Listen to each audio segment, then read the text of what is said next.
اہل سنتن من اصحابن اخ تھود مقام خوب ے پہ یہ اچھ ان ثت کن چھ یہندین مقدسات یمن نش یوت یم تھد گۄڈٕ گژھِ ژے تہِ دل دزُن کِتھ کن چھُکھ ژٕ یم چیز کران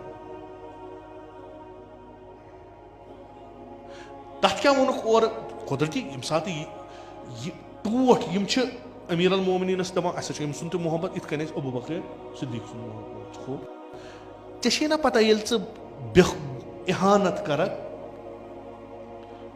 یمن یُس یتھ کٔنۍ ژےٚ امیر المومنینس سۭتۍ زیادٕ محبت چھی نسبت بہ ابو بکر صدیق اتھے کٔنۍ چھُ یمن تھاو أسۍ برابر محبت بہٕ ونہٕ یمن خۄدا رٔچھِنۍ ہیوٚر بۄن کینٛہہ ییٚمہِ ساتہٕ ژٕ خلیفہ اولس کیٛاہ ونان یہندس دلس لگہِ نا نار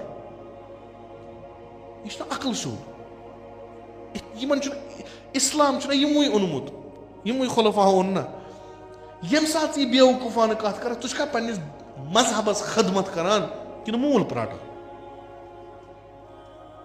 ژٕ اگر پتہٕ سیوٚد کتھ تہِ کرکھ سۄ یی نہٕ ماننہٕ کُنہِ جایہِ صحیح چھا کِنہٕ نہ سعید ابن زید آپ کو پتا ہے کون ہے؟ عشرہ مبشرہ میں سے حضرت عمر کے بہنوئی پہلے 10 مسلمانوں میں سے، اور ان کے والد وہ ہیں، صحیح بخاری میں آتا ہے کہ جو زمانے جاہلیت میں بھی موحد تھے اور خانہ کعبہ غلاف سے لپٹ کے کہا کرتے تھے اللہ میں صرف تجھے پوجنا چاہتا ہوں. یہ وہ ہیں. سنن نبی داؤد میں 4650، مسند احمد میں 1629.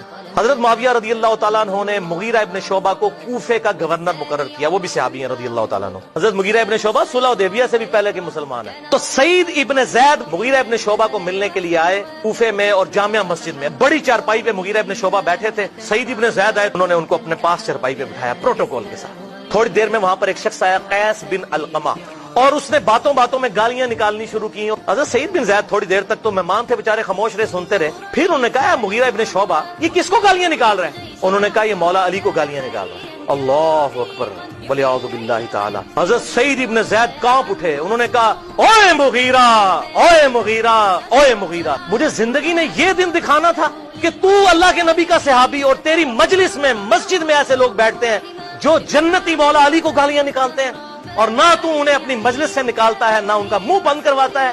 مغیرہ کان کھول کر سن، اللہ کی قسم میں نے نبی صلی اللہ علیہ وسلم سے یہ حدیث خود سنی تھی، اور میں اس بات سے ڈرتا ہوں کہ میں کوئی ایسی حدیث بیان کروں جو میں نے نہ سنی ہو، اور حضور صلی اللہ علیہ وسلم قیامت والے دن میرا گریبان پکڑ لیں کہ تم نے یہ حدیث کیوں بیان کی. تو میں نے اللہ کے نبی صلی اللہ علیہ وسلم سے